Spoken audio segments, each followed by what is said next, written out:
As most of you probably know, Brittni Darras, or Miss Darras to me, is a teacher and mental health awareness supporter, writing over 100 lovely letters to her students last year to remind them each how important and valued they are. As some of you may know, Miss Darras is also a cheer coach, grammar expert, supporter of each and every one of her students, and a dog mom to the lap-sitting retriever Dakota. But as few of you know, Miss Darras is also the best person to spill all your boy drama to. Great at telling you funny stories when days are a little bit tougher than usual. Always has a smile for each and every student she sees, and is one of the all-time most impactful people in my life. I have had the honor of having Miss Darras in my life since freshman year, and I could not be more thankful for her support and love. Her classroom has been my safe space, as it has been for many other students she's had in her classroom. It has been a place that I know I am free to be honest and real, and I'm always allowed to come in early in the morning to talk to her about every new drama in my life. She brings positivity and joy into every single day, and somehow manages to make kids laugh, even when we're talking about the tragedy of Macbeth. Brittni Darras is far more than a high school teacher. She touches every single student in her classroom, and never misses an opportunity to remind us that we have a purpose in this life. And it is my absolute honor and pleasure to present this amazing woman to you today.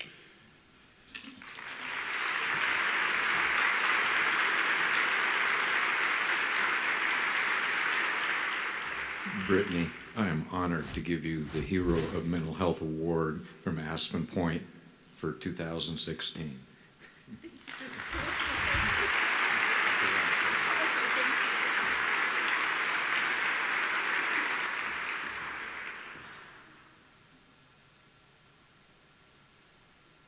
Thank you so much to AspenPointe, and thank you to Gracie Packard for that beautiful introduction. My students are the reason why I do what I do every single day, so it's very, very meaningful for me to have you here and to have that sweet introduction, so thank you. I think what's wonderful about being here today is that we all come to this room with the same purpose and the same interest, and that's in raising awareness of mental illnesses and preventing suicide.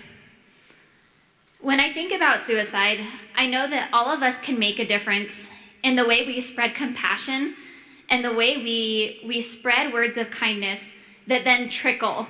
Because when you do something kind for somebody else, and then they know how it feels to be the recipient of that kindness, then they want to pass it on to somebody else, and they pass it on to somebody else. And in no time, we have a movement where everybody is sharing compassion and being kind to one another. When I think of compassion, I think of it in 3 different categories. The first way I see compassion in our local community is through organizations, specifically through AspenPointe. What they do every day in bringing in people, despite their backgrounds, despite their story, and giving them hope and giving them the confidence that they can go back into the world and they can be successful is so powerful. So I appreciate you having me here today. I think you guys are the hero for what you do every single day, so thank you so much. Besides organizations, we can be compassionate in our innermost circles, and that includes our friends, our families, and even our coworkers. The people that we see every day, you never know what they're going through, because sometimes, and a lot of times, people don't talk about it. It's important to be in tune with the people that we surround ourselves with so we know what problems they're facing and we can help them when they need it. Last year I had a coworker who was struggling with suicidal thoughts, and at the time I had no idea. It was just like my student where I had no idea that she was suffering. And it's hard because in those situations you don't know how to make an impact if you don't do something about it without knowing that people are struggling. And so I think that little things such as checking in on your coworkers or your friends or your family members and asking them, how are you today? How is your week going? Just making sure that they're all right. Or doing little things such as bringing a donut to somebody in the morning when you know that they've had a hard week or they're struggling with something.